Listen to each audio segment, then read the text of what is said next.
You've probably seen a ninja in a movie. Silent, deadly, dressed in black from head to toe. But what if I told you that this classic image is mostly a modern invention? This ninja as a master of shadows might be more myth than fact.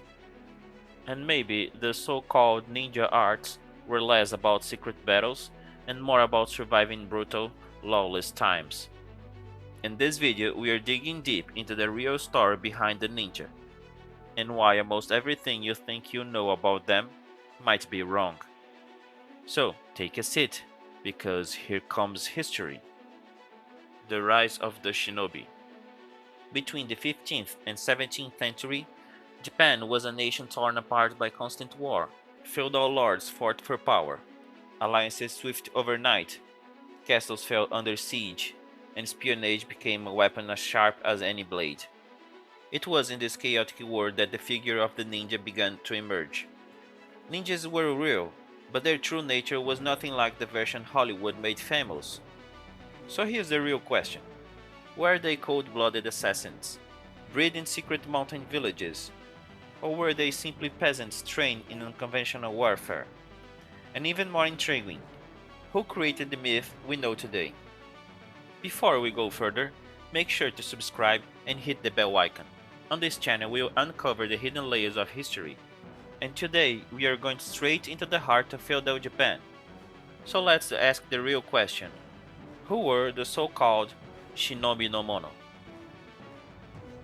Tactics, not magic. Shinobi, that's the original term. Ninja is just a more modern pronunciation of the same characters. But these shinobi weren't elite warriors wearing masks and vanish into poof of smoke. In most cases, they were spies, saboteurs, messengers, or scouts, often recruited from the lower classes, farmers, blacksmiths, even monks. They didn't fight with flash swords. They used what they had: fire, poisons, disguise, trickery. Fighting was always the last resort. If a shinobi had to draw a weapon, it usually meant the mission had already gone wrong. What made them dangerous wasn't their strength, it was their unpredictability. They could slip into a castle disguised as a merchant, a wandering priest, or even a drunkard. Their job wasn't to win battles, but to tilt the odds from the shadows. The two most famous ninja clans in Japan were those of Iga and Kōga. Isolated in mountainous terrain, these regions became strongholds of resistance and innovation. Unlike the samurai, who lived by the strict code of Bushido, the ninja relied on a very different set of rules. Rules shaped by the harsh need to survive. No rules, no honor-bound duels, just strategy, deception, and adaptation. And that's what made them so hated and feared. Training and kunoichi. One of the few surviving documents on ninja practices is the Bansen Shukai.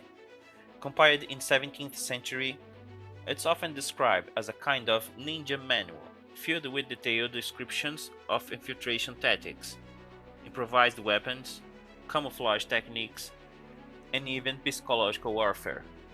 But even this document walks the line between fact and folklore. So what did ninja training really look like? Forget martial arts dojos and smoke bombs. Most training wasn't theatrical, it was practical. Shinobi were taught to climb walls, cross rivers silently, survive in forests, and move through enemy territory undetected. They learned how to blend in with civilians, track footsteps, manipulate enemy morale, and escape capture. Yes, they practiced fighting, but only enough to defend themselves if discovered. The goal was to avoid confrontation, not to seek it.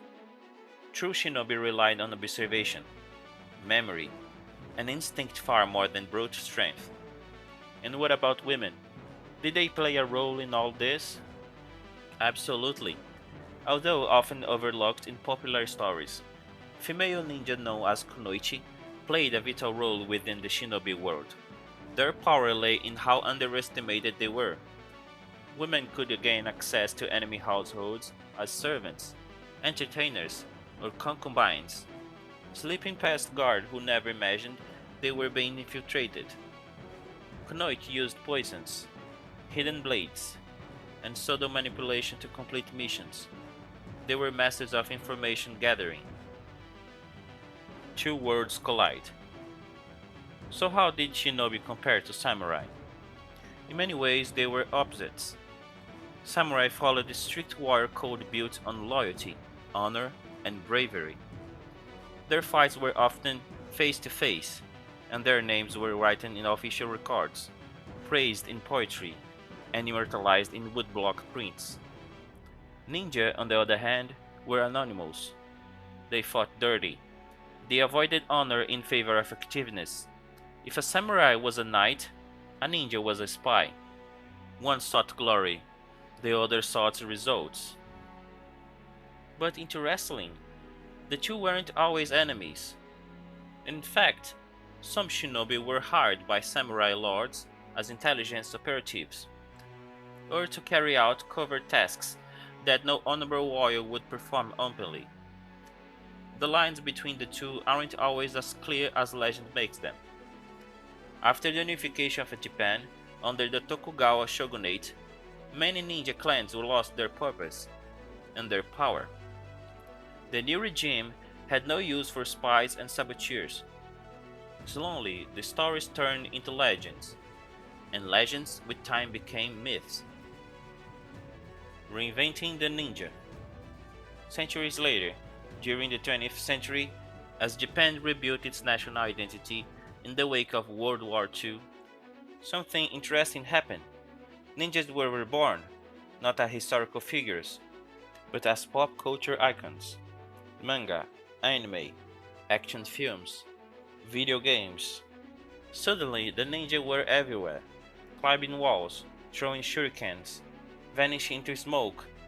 But this wasn't just entertainment, it was also marketing. In a post-war Japan trying to rebrand itself, mysterious and exotic characters like the ninja became cultural exports. They were strange, exciting, and above all, sellable to the West. The ninja became a symbol, not of a historical truth, but of a national imagination. But this new identity came with a cost. The real story was pushed aside. The real ninja, shaped by ethical dilemmas, humble origins, and a brutal struggle for survival, was gradually replaced by a fictional figure born from imagination, a harmless caricature, a cartoon. A legacy in the shadows.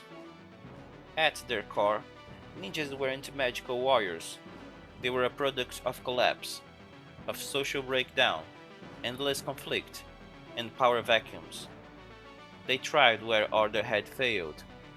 As historian Stephen Turnbull once said, ninjas survived because they knew when to hide, and because they knew when not to fight.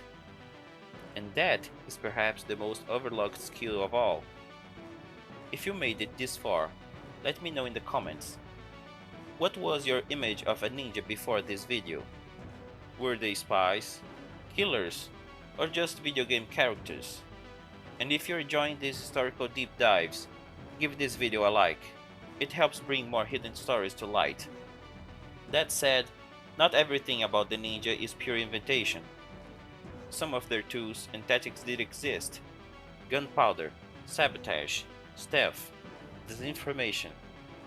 They even developed secret codes, like croaking frog sounds to signal messages, or lanterns with specific holes to send silent warnings.